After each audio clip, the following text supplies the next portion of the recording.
Good morning. Hello, नमस्कार. कसे आहात सर्व? मस्त आहात ना? मस्तच राहा. सर्वांना सर्वप्रथम श्री स्वामी समर्थ. तुम्हाला सर्वांना आजचा दिवस खूप छान आनंदाचा आणि आरोग्यदायी जाओ. तर माझी सुरुवात आहे ना यांच्यापासूनच होते, कारण सकाळी 5:30 पावणे 6 नाही वाजले ना तर हे येऊन उभे असतात, बसलेले असतात आणि काहीच बोलत नाहीत. तर अशा वेळी ना आणखीन म्हणजे त्यांची खूप दया येते आणि खूप चांगलं पण वाटतं, की माझा दिवसभर ना ह्यांच्या मागे खरंच कुठे निघून जातो मला कळत नाही. तर असो ती एक स्वामींचीच कृपा आहे असं मी समजेन आणि स्वामींची एक सेवा आहे असं पण आपण समजूया. तर चला आज खूप पूजेचं सगळं म्हणजे भरपूर सगळं आहे पूजेचं करायचं आणि पुढे बऱ्याचशा गोष्टी मी तुम्हाला सांगणारच आहे. पण त्या पहिले गुरुपौर्णिमा म्हणजे काय असतं? गुरुपौर्णिमा का करायला पाहिजे? का केली जाते? तर ह्याबद्दल थोड्याशा काही गोष्टी मी तुमच्यासोबत शेअर करते. तर आपल्या आयुष्यात ना अंधार कितीही दाट असला तरी म्हणतात ना की एक छोटासा दिवा तो दूर करू शकतो. त्याचप्रमाणे आपल्या आयुष्यातला अज्ञानाचा जो अंधार असतो ना तो दूर करून ज्ञानाचा प्रकाश देणारी जी व्यक्ती असते ती म्हणजेच गुरु असते. आणि आपल्या भारतीय संस्कृतीत गुरूंना देवांपेक्षाही श्रेष्ठ स्थान दिलं आहे, कारण ना देवांची ओळखही आपल्याला गुरुच करून देतात. म्हणून तर संत कबीर म्हणतात ना, गुरु गोविंद देऊ खडे, काके लागू पाय, बलिहारी गुरु आपल्या, गोविंद दियो बताय. तर आषाढ महिन्यामध्ये जी पौर्णिमा येते ना तिला गुरुपौर्णिमा असं म्हटलं जातं. तर हा दिवस आपल्या जीवनात ज्ञान, संस्कार आणि योग्य दिशा देणाऱ्या आपल्या सर्व गुरूंना समर्पित केलेला आहे. हा सण हजारो वर्षापासून भारतात श्रद्धेने साजरा केला जातो. तर या गुरुपौर्णिमेला ना व्यास पौर्णिमा असंही म्हणतात. तर महर्षी वेदव्यास यांनी 4 वेदांचं संकलन केलं होतं. महाभारताची निर्मिती केली आणि 18 पुराणांची रचना केली. त्यांच्या या महान कार्यामुळे त्यांना आदिगुरु मानलं जातं आणि या दिवशी महर्षी व्यासांचा जन्म झाला होता असं मानलं जातं. म्हणून या पौर्णिमेला व्यास पौर्णिमा असंही म्हणतात. तर आज मला खूप छान असे हे जाईचे गजरे मला खूप आवडतात. इतके भरगच्च वाटतात आणि इतका सुगंध येतो ना या गजऱ्यांचा, खूप छान वाटतात. तर माझी जी ही पूजा होते ना या पूजेमध्ये पण सगळ्यांचा हातभार आहे. म्हणजे आता ह्या गजरे देणाऱ्या ताई, फुलं देणाऱ्या ताई, सगळ्यांचा हातभार आहे आणि त्यामुळेच पूजा इतकी सुंदर होते. तर पुन्हा आपण आपल्या विषयाकडे येऊया. तर गुरु म्हणजे फक्त शाळेत शिकवणारे शिक्षक नाहीत. आपले आई वडील आपले पहिले गुरु असतात. शिक्षक आपल्याला शिक्षण देतात, जीवनातील अनुभव आपल्याला शहाणपण शिकवतात. आपले जे आध्यात्मिक गुरु असतात ते आपल्याला आत्मज्ञानाचा मार्ग दाखवतात. म्हणूनच आपल्या आयुष्यात ना अनेक गुरु असतात. गुरु आपल्याला केवळ पुस्तकी ज्ञान देत नाही, तर योग्य विचार, चांगले संस्कार आणि संकटात योग्य निर्णय घेण्याची ताकदही आपल्याला गुरुच देतात. एकदा एका शिष्यानं एका गुरूंना विचारलं की गुरुजी तुम्ही इतके महान कसे झालात? तर गुरु हसले आणि म्हणाले, मी दररोज काहीतरी ना नवीन शिकण्याचा प्रयत्न केला. जो शिकणे थांबवतो तो वाढणंही थांबवतो. आणि तुम्हाला सांगू हीच गुरुपौर्णिमेची ना खरी शिकवण आहे. आज आपल्याला इंटरनेटवर खूप सारी माहिती आहे, पण योग्य ज्ञान कमी आहे. बघा, माहिती आणि ज्ञान याच्यात खूप मोठा फरक असतो. योग्य मार्ग दाखवणारा, चुका सुधारायला मदत करणारा आणि माणूस म्हणून घडवणारा व्यक्तीच आपला खरा गुरु असतो. या गुरुपौर्णिमेच्या दिवशी आपण आपल्या गुरूंना भेटलं पाहिजे, त्यांना फोन करून त्यांना धन्यवाद दिलं पाहिजे, आपल्या आईवडिलांचे आशीर्वाद घ्यायला पाहिजे, आपल्या शिक्षकांना कृतज्ञता व्यक्त केली पाहिजे. एखादं छान चांगलं पुस्तक वाचायचं, ध्यान करायचं, जप करायचं किंवा प्रार्थना करायची. आणि सर्वात महत्त्वाचं म्हणजे आयुष्यात नेहमी काहीतरी नवीन शिकण्याचा संकल्प आपण या दिवशी करायचा. तर गुरु आपल्याला ना यशाकडे नेतात, पण त्याहून महत्त्वाचं म्हणजे ते आपल्याला चांगला माणूस बनवतात. ज्ञान हे सर्वात मोठं धन आहे आणि गुरु हे त्या धनाचे खरे दाते आहेत. तर ज्यांच्या मार्गदर्शनामुळे आपल्या आयुष्याला दिशा मिळाली, अशा प्रत्येक गुरूंना आज मनापासून आपण प्रणाम करूया. तर आजच्या व्हिडिओमध्ये ना आपण काहीतरी वेगळं करू. तर तुमच्या आयुष्यातलं पण असं एखाद्या गुरूचं नाव तुम्ही मला कमेंट सेक्शनमध्ये लिहा, की ज्यांनी खरंच तुमच्या जीवनात सकारात्मक बदल घडवले, ज्यांनी तुमच्या जीवनाला एक वेगळीच दिशा दिली. तर असे कोणी असू शकतात, तुमचे शाळेतले शिक्षक, तुमच्या कॉलेजमधले शिक्षक किंवा तुमच्या नोकरीच्या ठिकाणी किंवा तुमच्या आयुष्यामध्ये, जीवनामध्ये सुद्धा अनेक जण आपले गुरु होऊ शकतात. तर नक्की कमेंटमध्ये सांगा, मला पण ऐकायला आवडेल. तर चला आता स्वामींची आपण छानपैकी तयारी करूया. आज स्वामींना छान स्नान घातलं. त्यानंतर हे जे वस्त्र आलेत, तर हे ममताताईने पाठवलेत आणि गुरुपौर्णिमेसाठी स्पेशली तिने पाठवले होते आणि इतके सुंदर वस्त्र बनवलेत की काय सांगू. मग मी तेच म्हणते ना, की पूजेमध्ये जी पूजा छान दिसते, त्याच्यामागे कितीतरी जणांचे हात आहेत आणि त्यामुळेच ती पूजा इतकी सुंदर बनते.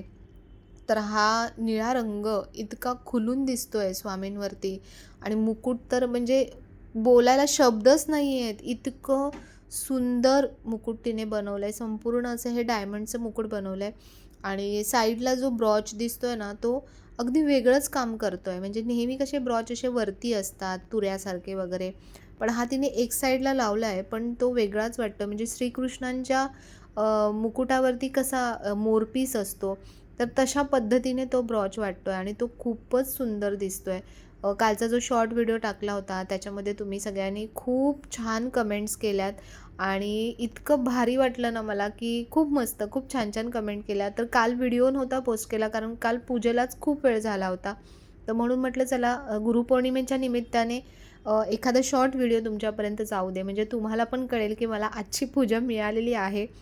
तर माझी आता पूजेची सगळी मांडणी, पूजा वगैरे झाली आहे. तर आता इथे पंचारती लावून घेते आणि आता ह्या पंचारतीमध्ये ना मी बाप्पा मोरया स्टोअरमधून जे छोटे तुम्हाला शुद्ध तुपाचे दिवे दाखवले होते, तर ते मी इथे वापरते आणि खूप छान पद्धतीने असे ते छान जळतात आणि शुद्ध तुपाचे दिवे आहे. त्याच्यामध्ये छोटी साईजसुद्धा आहे, मोठी साईजसुद्धा आहे. म्हणजे ते आपल्याला परत त्या तुपाच्या वाती वगैरे बनवण्याची गरज पडत नाही. अशा प्रकारे तुम्ही पंचारतीमध्ये हे तुपाचे दिवे वापरू शकता.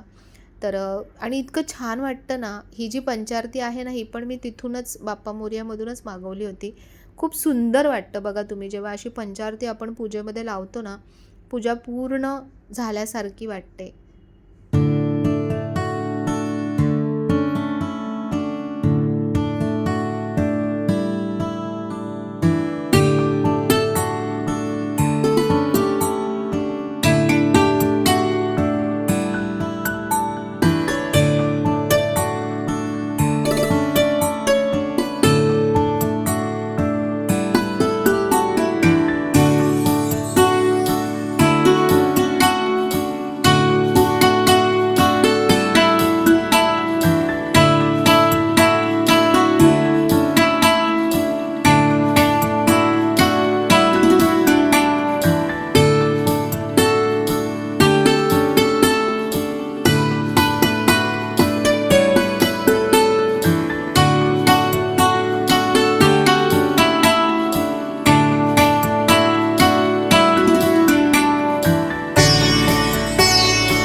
तर गुरुपौर्णिमेच्या दिवशी आपण काय करतो, दरवर्षी आपण स्वामींना अशा प्रकारे नारळ, गुलाबाचं फूल आणि खडीसाखर ठेवतो.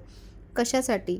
की स्वामी, मागचे जे संपूर्ण वर्ष गेलं त्यामध्ये जो कारभार तुमच्या हातात सोपवला होता, तो तुम्ही खूप छान पद्धतीने हाताळलात आणि आता पुढचे जे वर्ष येणार आहे, तर त्याचा पण कारभार मी तुमच्याच हातात सोपवते. माझ्या आयुष्यात जे पण काही घडेल ते तुमच्याच इच्छेने घडेल आणि मला माहिती आहे की तुम्ही जेही माझ्यासाठी कराल, जे माझ्यासाठी योग्य असेल ना, तेच तुम्ही मला द्याल. तर अशा प्रकारे स्वामींना विनंती करायची आहे. त्यानंतर आपल्याकडून काही ज्या चुका घडतात, कळत-नकळत आपल्याकडून खूप साऱ्या चुका घडत असतात. तर त्यासाठी स्वामींना क्षमा मागायची आहे. ते आपल्यासाठी सतत, सतत कार्यरत असतात. तर एक फूल ना फुलाची पाकळी म्हणून आपल्या गुरूंना जसं आपण गुरुदक्षिणा देतो, तर त्याप्रमाणे आपण त्यांचा सन्मान करायचा आहे, त्यांची आठवण करायची आहे आणि त्यांना प्रार्थनासुद्धा करायची आहे.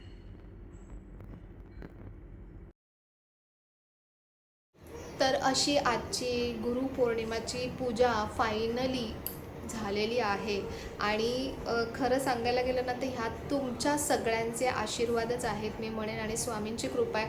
कारण भरपूर भरपूर माझ्या ताईंनी, मैत्रिणींनी कमेंट्स केले होते की ताई, तुला नक्की पूजा भेटेल.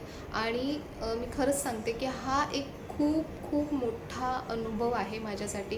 कारण जवळपास मागे 10 दिवसांपासून मला आपल्याला जे पिरियड्सचे सिम्पटम्स येत राहतात, तर तसं अगदी 10 दिवसापासून वाटत होतं. काल तर अगदी इतकं वाटत होतं की म्हणजे मला थोड्या वेळाने जाऊन असं वाटायचं की आता आले की काय पिरियड्स, असं वाटत होतं.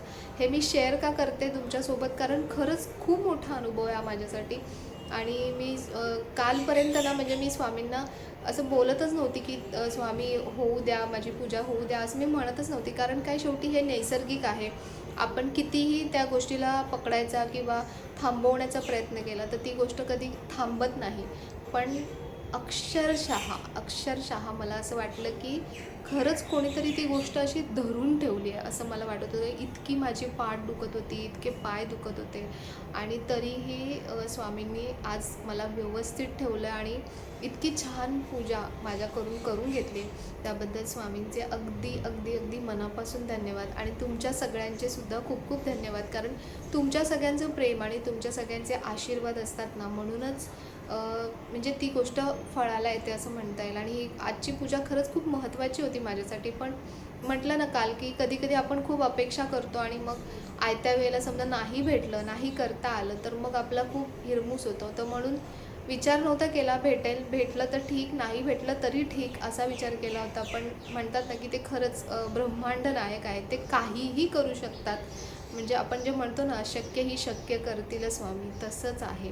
आजची जी गोष्ट आहे ना, ती माझ्यासाठी अशीच आहे की अशक्य गोष्ट त्यांनी मला शक्य करून दाखवली. तर तेवढ्यात आई वगैरे आल्या होत्या, म्हणजे ह्या सासूबाई आहेत माझ्या. आणि आईंच्या इथे जवळ ह्या मावशी राहतात, तर त्यांची नात आणि त्यांची सून ह्या आल्या होत्या. तर असं बघा, जेव्हा अशी पूजा असते आणि कोणी आपल्या घरी येतं ना, तर आणखीन खूप चांगलं असतं, खूप शुभ असतं. तर त्यामुळे त्यांना पण सगळ्यांना छान पाया पडता आलं. मी छान गोडाचा शिरा बनवला होता, म्हणजे प्रसाद केला होता, तो त्यांना दिला. सणासुदीच्या दिवशी आपल्या घरी सवाशीण येणं हे खूप चांगलं असतं. तर म्हणून सगळ्यांना छान मग हळदी कुंकू लावलं, सगळ्यांना गजरे दिले, गजरे आणले होते ते. आणि बघा, आईंची आणि माझी साडी जरा मॅचिंग वाटतोय कलर. आणि अशा प्रकारे खूप चांगलं वाटलं. म्हणजे असं कोणी आलं गेलं ना आपल्या घरात, कोणाचेही पाय लागले तर खूप चांगलं असतं. आणि अशा दिवशीच, म्हणजे विशेष दिवशी, जर कोणी स्त्री, सवाशीण स्त्री जेव्हा तुमच्या घरी येते, तर ती कुठल्या रूपाने तुमच्या घरात येत असेल ना, हे आपल्याला कळत नाही. तर म्हणून अशा वेळेला हळदी कुंकू, काहीच नसेल तर अगदी हळदी कुंकू तरी त्या सवाशीण स्त्रीला दिलं पाहिजे. आणि मी तर म्हणेन की जेव्हा अशी पौर्णिमा किंवा काही खास दिवस असतात, तेव्हा जेव्हा तुमच्या घरात सवाशीण येते ना, तर तिची ओटी खणा नारळाने नक्की भरत जा. आपल्याकडे साडी जरी नसेल तरी आपली जशी ऐपत असेल ना, त्याच्या हिशोबाने आपण भरायची. म्हणजे अगदी तुम्ही ब्लाऊज पीस जरी दिलंत तरी खूप म्हणजे चांगली गोष्ट असते, खूप शुभ गोष्ट असते.